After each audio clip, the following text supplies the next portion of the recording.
Emmaus, Pennsylvania. This is day 3, and just kind of highlighting a few of the highlights along the way in those first early years of my ministry there as the pastor.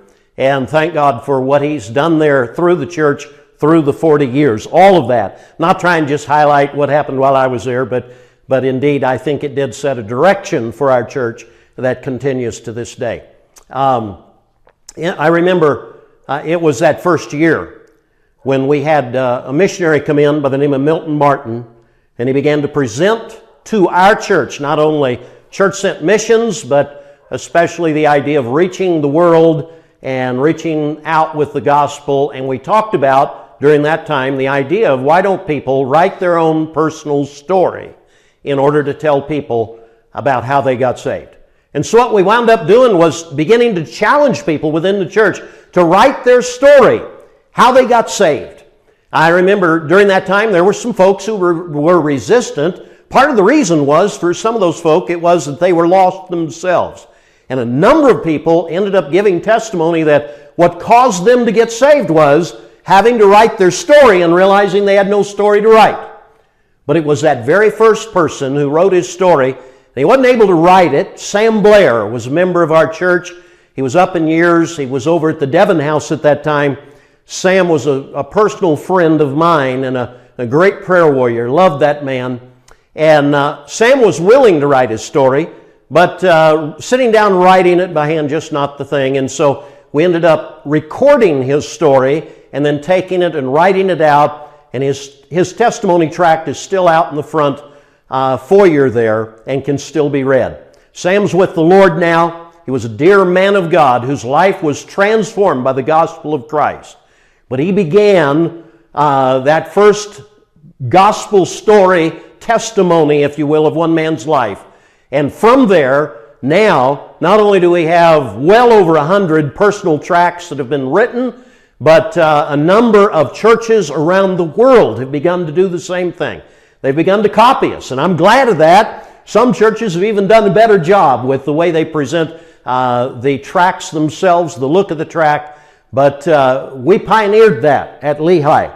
And now, even on the mission field, we're using those personal testimony tracts here in Africa, and people are getting saved because of reading the story of someone like them.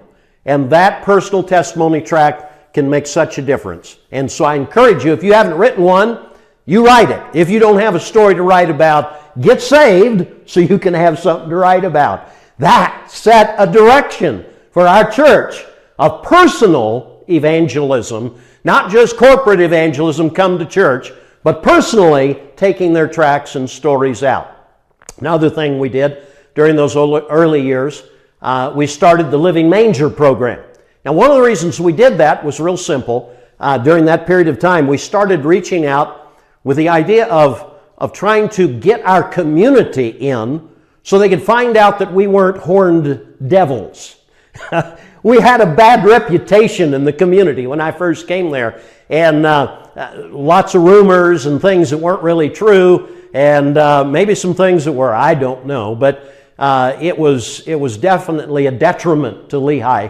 And so we came up with the idea of putting together a Living Manger program where we would have live animals, people dressed up in costumes around the Christmas season. We'd invite people in, and instead of worrying about what other Baptist people in our community thought of us, which a lot of them didn't like us, which was just fine, but we wanted to reach out to the lost community and even to the other so-called Christian community that was around. We wanted to be able to reach out to them and give a true gospel to them.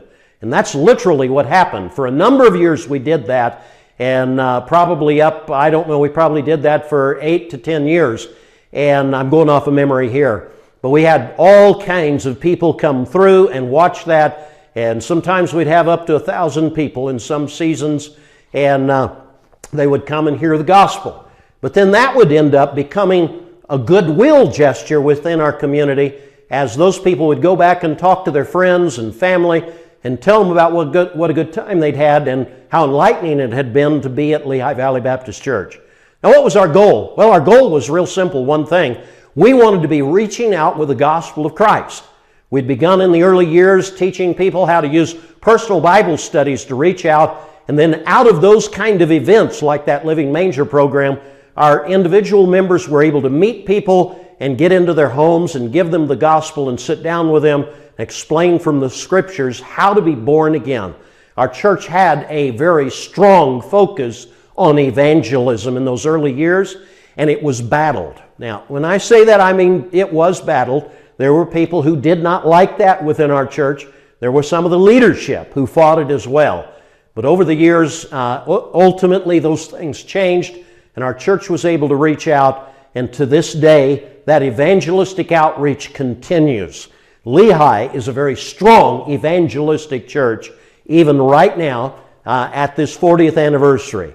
And I credit it with those early years. And we pushed through some of that resistance, and we got people on board within the church concerned about the lost community. Thank God for that. This is something to celebrate, because this is what a church ought to be about, is taking the gospel to the lost. God bless you, Lehigh Valley Baptist. I celebrate you. I salute you.